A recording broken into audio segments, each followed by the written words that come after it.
예수님은 갈릴리 지역에서 하나님 나라의 복음을 전하십니다. 예수님께서 전하시는 복음, 그리고 예수님께서 구약에서 예언된 그 메시아이심을 확증하고자 병을 고치시고 또 귀신을 내어쫓는 등의 이적을 보이기도 하십니다. 그리고 지난 본문에서 예수님은 모두가 손가락질하던 세리였던 그 레위를 부르십니다.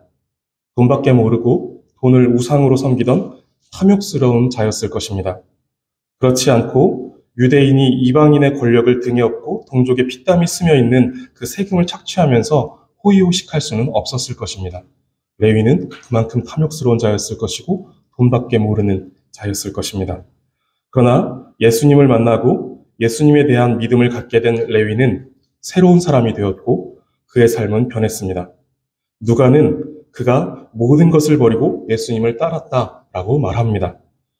이 변화는 근본적이고 완전한 변화였습니다. 그는 다시 이전의 삶으로 돌아가지 않았습니다. 다시 탐욕스러운 삶, 이기적인 삶, 돈밖에 모르는 삶으로 돌아가지 않았고 그가 어떻게 죽었는지 정확하게 알려진 바는 없는데 복음을 전하다가 순교했다라는 것에 대해서는 대부분의 기록들이 일치하고 있습니다. 마가는 그렇게 그의 삶은 완전하게 변화되었습니다. 그리고 레위는 예수님의 부름을 받은 뒤 예수님과 제자들을 자신의 집으로 초대하고 자신의 친구들까지 또 초대하여 잔치를 베풀었습니다. 이 모습을 본 바리새인들은 충격에 빠졌습니다. 그들의 생각으로는 그들이 가지고 있었던 인식으로는 이해할 수 없는 일들을 예수님께서 하고 계시기 때문에 그렇습니다. 그들의 생각에 부정함과 죄의 더러움은 심각한 전염병처럼 전염이 되는 것인데 그래서 죄인의 집에 들어가지도 않고 그들과 접촉하지도 않으며 그들과 식사해서는 안 된다라고 죄인을 멀리해야 한다라고 그들은 생각하고 있었는데 예수님은 아무렇지도 않게 죄인의 집에 들어가 죄인들 사이에서 식사를 하고 계셨던 것입니다. 그들의 생각, 그러니까 바리새인들의 생각, 그리고 그들의 종교, 그들의 경건에는 자신들을 죄로부터 지키고자 하는 열심은 있었지만 그 죄인들을 죄에서 불러내어 하나님 앞으로 인도할 마음, 그 죄인들을 긍휼히 여기는 하나님의 마음은 그들에게 없었던 것입니다. 그래서 예수님은 나는 의인을 부르러 온 것이 아니요 죄인을 부르러 왔노라 라고 말씀하셨습니다. 예수님은 하나님의 마음에 대한 인식은 없고 외식적인 경건에 빠져 그릇된 열심과 비판에 빠져 있는 이들에게 교훈하셨습니다. 그리고 오늘 본문은 2장 1절부터 계속되고 있는 5가지의 논쟁이 이제 2장 1절부터 3장 6절까지 이어지는데 그 중에 이제 세 번째 논쟁에 해당합니다. 18절을 보시기 바랍니다.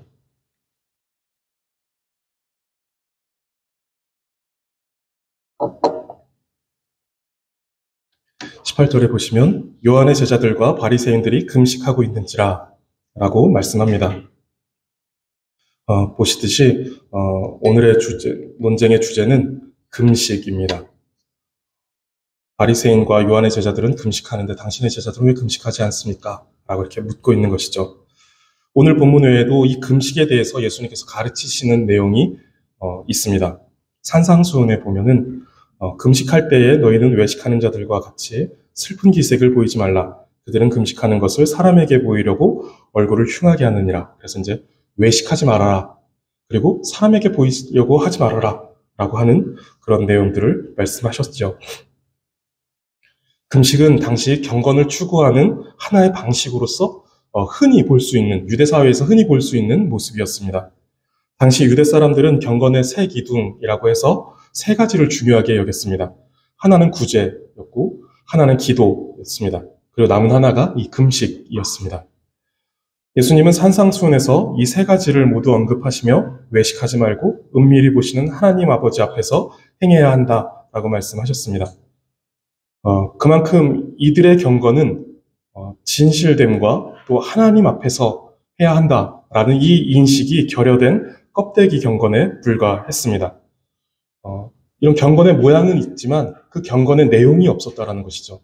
무엇을 위한 경건인지, 무엇을 목적으로 한 경건인지 이 내용이 없었다라는 것입니다. 그저 그 껍데기만 남아서 금식, 이건 경건의 모양이다. 그 경건의 모양만 추구하고 있었던 것이죠. 본래 유대인들은 레위기 그 율법을 따라 레위기에 있는 그 율법을 따라 1년에 한 번 대속죄일에 금식했습니다. 그러던 것이 이제 나라를 잃고 바벨론 포로로 끌려가면서 1년에 4번 금식을 했습니다. 그리고 그 이외에도 개인적인 슬픔이나 특별한 일이 있는 경우에도 금식을 했습니다. 그러다가 이제 오늘 본문의 시대, 예수님께서 이 땅에 오셨을 때 그 당시의 시대에 들어와서는 매주 월요일과 목요일에 오전 6시부터 오후 6시까지 금식을 하게 되었습니다. 그리고 그 금식의 성격도 조금 바뀌게 되는데 구약시대에는 슬픔과 회개의 표현으로서 금식을 했다라고 하면 신약시대에 와서는 이 바리새인들의 유대인들의 금식을 보면 그것은 이제 경건의 한 표시로서 행해졌습니다. 경건한 자라면 금식해야 된다라는 것이죠. 그런데 스가랴서에서도 보면 이들의 금식, 이스라엘의 금식이 나오는데 그 금식에 진실함이 결여되어 있었다라는 것을 확인할 수 있습니다. 이 시대에 와서 바리새인들에게 와서야 비로소 금식이 그 모양밖에 남지 않은 것이 그렇게 된 것이 아니라 그 진실함이 결여된 것이 아니라 이미 스가랴 시대에 또 이스라엘 백성들 사이에 있었던 금식은 진실함이 결여되어 있었던 것이죠. 7장 5절을 보시면 온 땅의 백성과 제사장들에게 이르라 너희가 70년 동안 5째 달과 7째 달에 금식하고 애통하였거니와 그 금식이 나를 위하여 한 것이냐라고 말씀하죠. 나라를 잃었던 그 70년 동안 이들이 성전과 성벽이 무너지고 또 유다 총독이 암살을 당하는 일들로 국가적인 금식을 선포하여 금식하였습니다. 그러나 이들의 마음에는 진실됨이 없었던 것입니다. 그래서 하나님은 그 금식이 나를 위하여 한 것이냐라고 이렇게 말씀하시죠. 이어지는 7장 6절도 보시면 너희가 먹고 마실 때에 그것은 너희를 위하여 먹고 너희를 위하여 마시는 것이 아니냐라고 말씀하십니다. 이들이 하던 금식은 하루 종일 하던 금식이 아니었습니다. 금식이 시작되는 시간이 있었고 금식이 끝나는 시간이 있었습니다. 그래서 금식을 끝나는 시간에 그들은 먹고 마셨는데 그것이 자기를 위하여 먹고 마시지 않았느냐라고 이제 지적하고 있는 것이죠. 이슬람교에서 매년 하는 라마단 기간에도 해가 뜨면 시작해서 해가 지면 금식이 끝나는데 금식하는 시간대에는 배가 고파서 예민해져서 싸움도 나고 사고도 많아진다고 합니다. 그래서 라마단 기간에는 여행을 자제해달라는 그런 뉴스들도 나오고 합니다. 그리고 그 금식하는 그 시간대가 끝나면 그 이후에 오히려 폭식을 하면서 평소보다 음식 소비량이 30%에서 40% 증가한다고 합니다. 이것으로 보았을 때 이들의 금식이 진정성이 없다라는 것을 보여주는 것이죠. 스가랴서에서도 하나님은 그러한 금식이 옳지 않다라고 하는 것이죠. 금식을 하는데 금식이 끝난 그 이후의 시간에 너희가 너희를 위하여 먹고 너희를 위하여 마시는다라면 이 금식이 무슨 소용이 있겠느냐? 그것이 나를 위한 금식이 맞느냐라고 하는 것이죠. 진정한 금식은 그 금식 자체만 아니라 금식하지 않는 모든 일상에서도 그 금식에 대한 진정성, 그 진실함이 나타나야 한다는 것이죠. 금식하지만 금식이 끝난 그 이후의 시간들, 금식하지 않는 그 시간들에서 그 진실함이 표출되어져야 한다는 것입니다.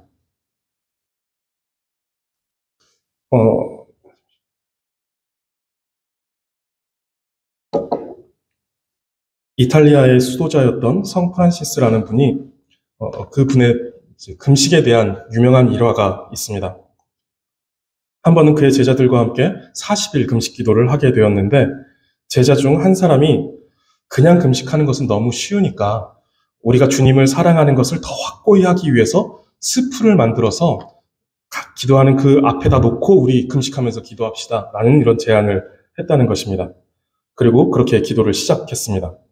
그렇게 매일같이 금식을 하며 절반쯤 지났을 어느 날 한 제자가 견디지 못하고 그 스프를 떠먹어 버렸다고 합니다.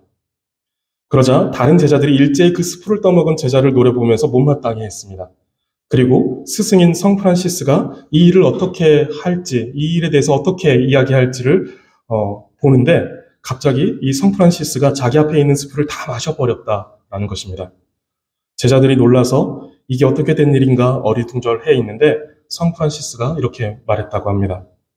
형제의 허물을 덮어주지 못하며 하는 금식이 무슨 하나님께 영광이 되겠는가? 차라리 이 스프를 먹으면서 서로 화목하는 것이 낫다. 라고 이렇게 말했다는 것입니다. 금식을 하는 목적이 더 하나님 앞에 바르게 살고자 은혜를 구하고 또 하나님의 뜻이 무엇인가를 구하고자 하나님 앞에 금식하면서 나아가는 것이다. 라고 한다면 오히려 그 금식을 하며 하나님의 뜻에서 벗어난다라면 그 금식은 하나님을 위한 금식이 되지 못할 뿐 아니라 하지 않는 것이 낫다라는 것입니다. 예수님 당시에 유대인들은 금식을 경건의 기준으로 삼고 일주일에 2번씩 금식하였는데 그래서 세례 요한의 제자들도 금식을 하고 바리새인들도 금식을 하였는데 예수님과 예수님의 제자들은 금식은커녕 먹기를 탐하고 포도주를 즐기는 사람이다라는 이런 소문까지 돌기도 했습니다.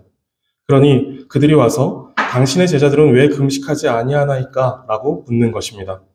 왜 이렇게 불경건해 보입니까? 라고 하는 것이겠죠.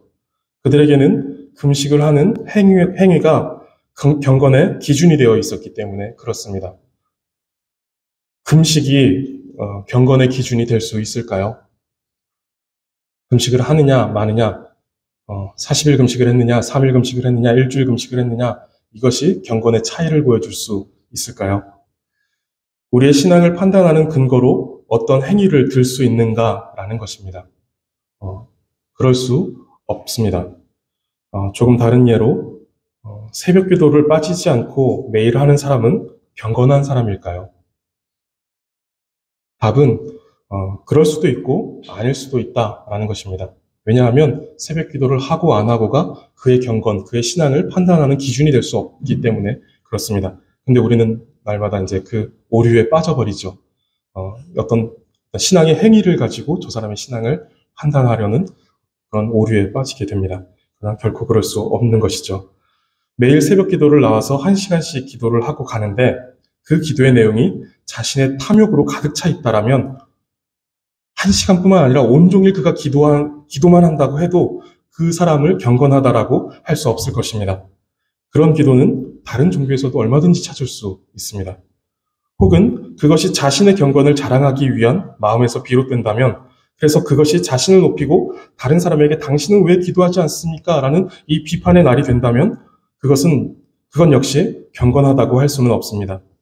어쩌면 그 사람은 경건을 위해서 그의 신앙을 위해서 새벽 기도를 잠시 멈춰야 할 필요도 있을지 모르겠습니다. 그럴 위험 때문에 기도하지 않는 것은 더 어리석은 일이겠지만 신앙의 어떠한 행위도 우리의 신앙과 경건의 기준이 될 수 없습니다. 신앙행위라는 형식에 담긴 내용이 중요한 것입니다. 바리새인들이 금식을 경건의 기준으로 여기며 금식하지 않는 예수님의 제자들을 비난하고자 질문했듯이 우리의 열심 또 우리의 경건에서도 그러한 모습이 나타나기 때문에 우리는 주의해야 합니다. 우리가 가지고 있는 이 열심, 우리가 가지고 있는 어떤 경건의 모양들, 이런 것들이 누군가를 판단하고 누군가를 비난하는 어떤 그런 도구로서 사용되어지는 것을 우리는 주의해야 하는 것이죠. 다른 사람의 어떤 신앙의 약점이 보인다. 나의 경건 속에서 내가 이르러 있는 경건의 어떤 수준에서 다른 사람의 어떤 신앙의 약점이 보인다면 그것은 비난의 활시위를 당겨서 맞춰야 될 관역이 아니라 내가 혹은 이 공동체가 함께 짊어져야 할 짐입니다. 다 같이 열심히 달려가는데 한 사람이 속도를 맞추지 못하고 뒤처진다면 그러길래 평소에 운동을 좀 했어야지 이게 무슨 민폐냐 라고 비난하고 정죄하는 것이 아니라 다 같이 속도를 늦춰야 한다는 것이죠. 그래서 그가 아예 주저앉지 않도록 그에게 어깨를 내어주고 그에게 손을 내어줄 수 있어야 합니다. 신앙은 1등이 중요하지 않습니다. 내가 가장 성경을 많이 읽어, 내가 기도를 가장 많이 해, 내가 이 교회에서 가장 헌금도 많이 해 라고 하는 이런 신앙의 1등이 되는 것은 중요하지 않습니다. 함께 가는 것이 중요합니다. 그래서 교회는 언제나 가장 연약한 사람에게 속도와 보폭을 맞추어 주어야 합니다. 효율성을 따지는 세상적 가치가 교회에 동일하게 적용되어서는 안 됩니다. 교회는 비효율적인 곳이 되어야 합니다. 왜냐하면 사랑한다라는 것 자체가 비효율적이기 때문에 그렇습니다. 자신을 다 내어주고도 더 주지 못해 안타까워하는 것이 사랑입니다. 이 얼마나 비효율적인 모습입니까? 그러나 예수님께 서로 사랑하라는 말씀을 받은 이 교회는 그 사랑을 해야 하는 것이죠. 그 비효율적인 삶을 살아가야 하는 것이고 그 비효율성을 우리는 따라야 한다는 것입니다. 그래서 그 비효율적인 공동체로서 서야 하고 비효율적인 공동체를 지향해야 합니다. 교회가 그런 곳입니다. 앞서가면서 저 사람이 따라오지 못하니까 저 사람을 놓고 가자라고 하는 공동체가 절대로 돼서는 안 된다는 것이죠. 그에게 보폭을 맞춰줄 수 있는 것, 이것이 경건하다라는 것이 될 수 있겠죠. 1등 신자, 홀로 우뚝 선 신자는 뛰어난 듯 보일 수 있습니다. 그의 신앙이 좋아 보일 수 있고 그가 훌륭해 보일 수 있습니다. 그런데 그가 함께하지 못하고 혼자서 1등하고 혼자서 홀로 우뚝 서 있는 신자다라고 한다면 그 사람은 결국에는 교회를 해칠 위험한 인물이 되어 있을 것입니다. 이것은 공교회를 생각할 때에도 마찬가지입니다. 우리 교회만 바르고 우리 교회만 부흥하고 우리 교회만 경건하면 된다. 우리 교회만 사랑이 넘치면 된다라는 것은 결국 다 같이 멸망하는 길입니다. 교회는 그러한 가치를 추구하지 않습니다. 그러한 가치를 추구할 때 교회는 교회됨의 본질을 잃어버리게 되는 것이죠. 바리새인들이 그런 사람들이었습니다. 자기 혼자 금식하고 자기 혼자 우월한 신앙을 가지고 자기 혼자 고상한 신앙인이 되는 것입니다. 그리고 그 높은 경건의 자리에 서서 다른 이들을 정죄하고 판단하고 있는데 그것은 결코 절대로 성경의 지지를 받지 못하는 신앙입니다. 갈라디아서 6장 2절은 너희가 짐을 서로 지라 그리하여 그리스도의 법을 성취하라 라고 말씀합니다. 그리스도의 법, 하나님의 그 뜻, 하나님의 그 의지, 이것은 자기 홀로 고매한 신앙인이 됨으로 성취할 수 있는 것이 아닙니다. 이룰 수 있는 것이 아니다라는 것이죠. 서로의 짐을 짊어지며 중풍병자를 들쳐업고 지붕을 뚫고서라도 그를 예수님께로 데려가는 그 사랑의 모습에서 성취되는 것입니다. 금식과 같은 신앙 행위는 신앙의 본질도 아니고 신앙의 기준도 될 수가 없습니다. 그렇기에 그것은 남을 비난할 근거도 될 수 없습니다. 도리어 우리는 사랑하고 위로하며 격려하여 서로를 세워주는 근거로 삼을 책임이 있습니다. 이것을 우리는 마음에 새길 필요가 있는 것이죠. 내가 금식한다라고 하여 다른 사람이 금식하지 않는 모습을 보고 이것이 비난의 근거가 될 수가 없고 오히려 그것이 사랑의 근거로서 우리 안에 작용해야 우리 예수 그리스도를 마음에 모시고 또 그 믿음을 가지고 살아가는 사람의 태도, 경건한 사람의 태도다라는 것이죠. 그것이 이제 비난의 관역이 되어서 비난의 활시위를 땡긴다라면 그 사람은 경건한 자가 아니라 불경건한 자가 되는 것입니다. 오늘 본문에서 다 이렇게 오염되고 왜곡된 신앙적 가치를 가지고 예수님께 나와 당신의 제자들은 어찌하여 금식하지 않습니까? 라고 이렇게 묻고 있습니다. 예수님은 이것에 대해서 이제 답하시는데 먼저 혼인잔치에 빗대어서 답하십니다. 혼인집 손님들이 신랑과 함께 있을 때에 금식할 수 있느냐? 신랑과 함께 있을 동안에는 금식할 수 없다라는 것이 그 첫 번째 대답입니다. 당시 유대 사회에서 가장 기쁜 일 가운데 하나는 결혼이었습니다. 그래서 결혼을 하면 결혼 당일에 끝나지 않고 일주일 정도 그 파티를 이어갔다라고 합니다. 그 피로연을 일주일간 이어가는 것이죠. 그래서 그 기간 동안에는 금식을 하지 않아도 문제 삼지 않았던 것입니다. 얼마나 그 유대 사회에서 이 결혼이 큰 기쁜 일인지 이것을 볼 수 있는 내용이죠. 예수님은 그들 그 유대 사회 그 문화 속에서 그렇게 큰 기쁨의 일이 되는 일 그것을 가지고 유대인들이 잘 이해할 수 있는 그것을 가지고 그것에 빗대어 설명해 주시는 것입니다. 그 기쁜 혼인 잔치 동안 금식하지 않고 모두 기뻐하듯이 신랑이신 예수님께서 함께 하시는 날 동안에는 금식하지 않아도 된다라는 것입니다. 다만 신랑을 빼앗길 날이 올 것인데 그날에는 슬퍼하며 금식하게 될 것이다 라고 말씀하십니다. 이 날은 십자가 사건을 가리킵니다. 신랑 되시는 예수님께서 곧 십자가에 넘겨져 죽임을 당하실 것을 가리켜 말씀하십니다. 이때 제자들은 슬픔 속에 금식하게 될 것입니다. 그러나 신랑 되신 예수님께서 지금 이 땅에 오셔서 함께 하시기 때문에 지금은 금식할 것이 아니라 기뻐해야 할 때다라고 말씀하십니다. 금식을 하는 이유, 이 이유는 신랑을 잃어버렸기 때문에 그 슬픔과 신랑을 찾는 간절함, 이것이 금식의 이유가 되는 것이죠. 그렇다면 혼인잔치, 즉 신랑이 함께하는 동안에는 금식할 이유가 사라졌다라는 것인데, 지금 바리새인과 요한의 제자들은 신랑 대신 예수님께서 그들 가운데 계시지만 그것을 깨닫지 못하고 여전히 금식하고 있었다는 것입니다.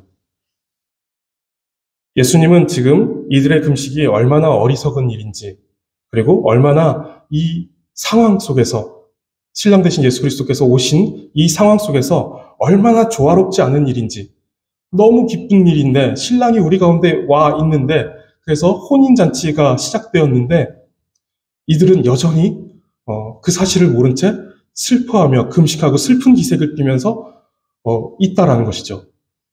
누군가의 결혼식에 갔는데 누군가 와서 거기서 피로연에 가지도 않고 밥도 먹지도 않고 슬퍼하고 있다라면 이상한 일인 것처럼, 지금 바리새인과 요한의 제자들이 그 예수님, 신랑 대신 예수님께서 오셔서 혼인잔치가 시작되었는데 그러고 있다라는 것입니다. 너무 이상하고 조화롭지 않은 그런 상황, 그런 모습들을 보이는 것이죠.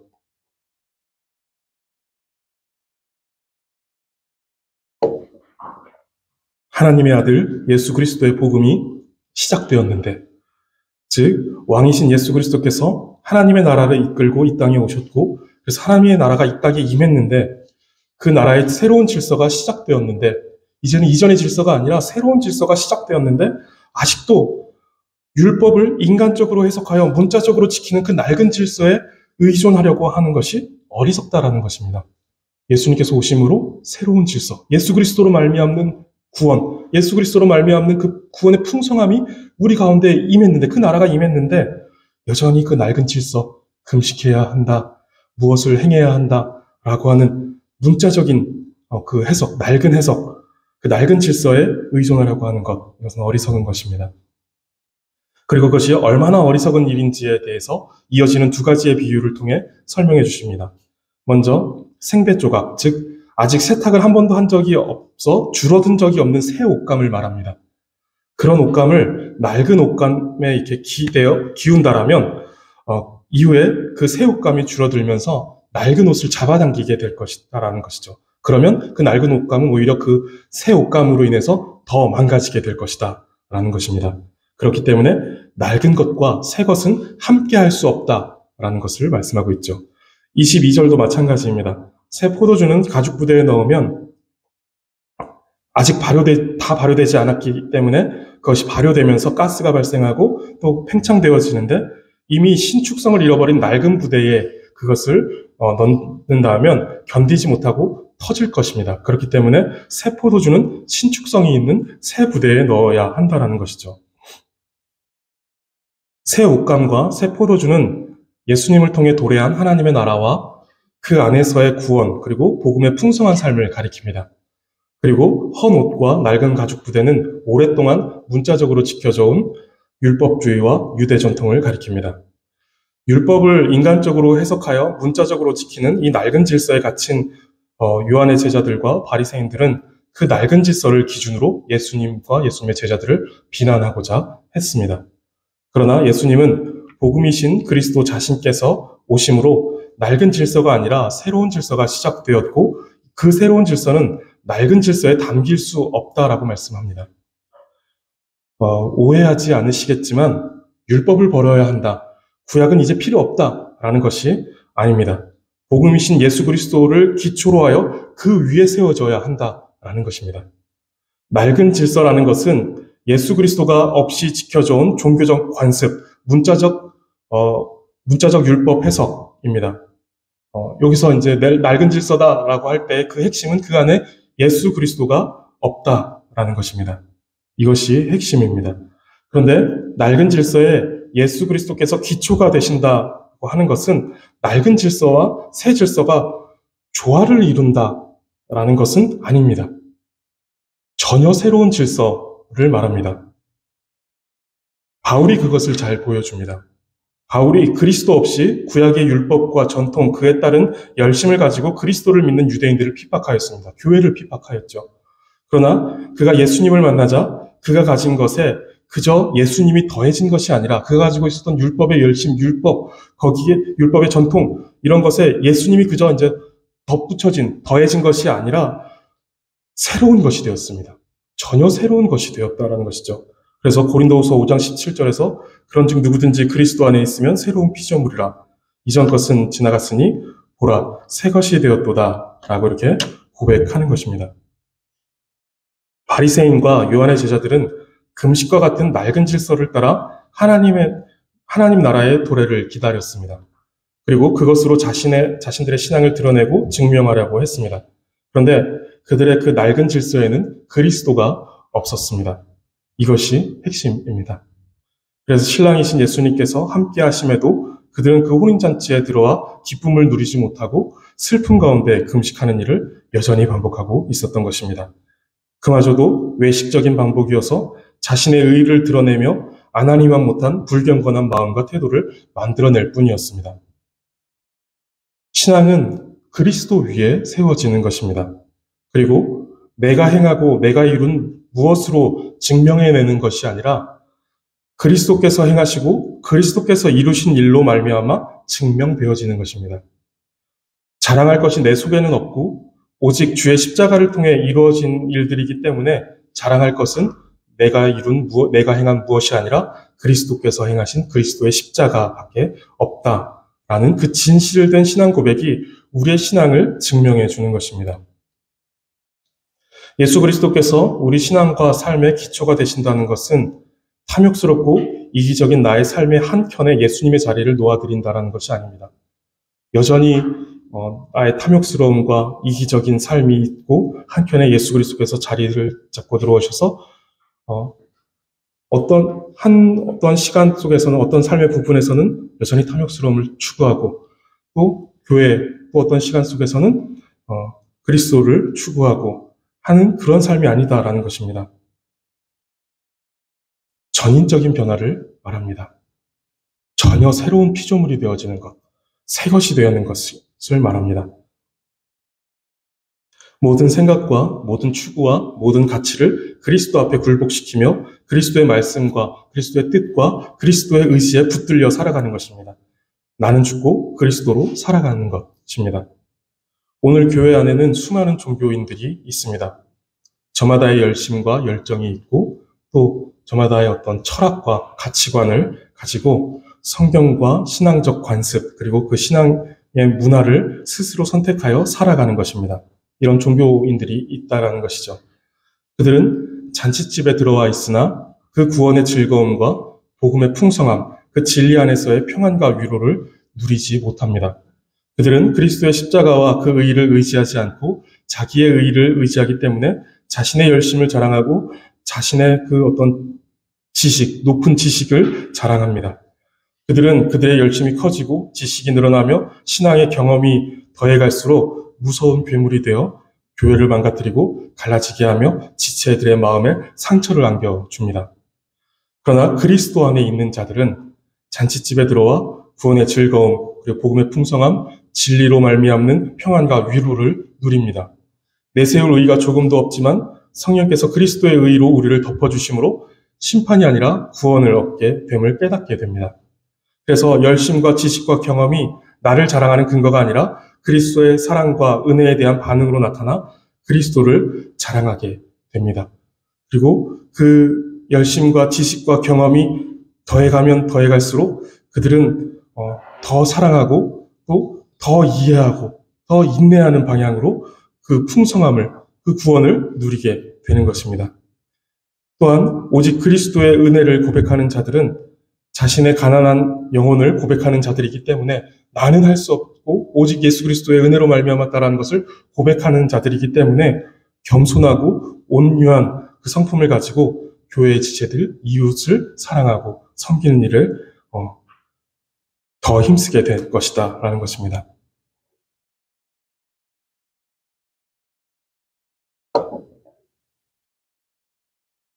낡은 질서 안에서 교회를 무너뜨리고 성도를 핍박하던 바울이 그리스도를 만나면서 변화된 모습이 그러했습니다. 교회를 세우고 사랑과 위로와 격려로 견고히 서게 했습니다. 성도님들은 그리스도 안에서 세워진 이 새로운 질서 가운데 예수 그리스도 안에 살아가고 계십니까? 여전히 나의 열심과 나의 공로로 세워지는 낡은 질서와 죄악된 성품을 고집하는 가운데 있지는 않으십니까?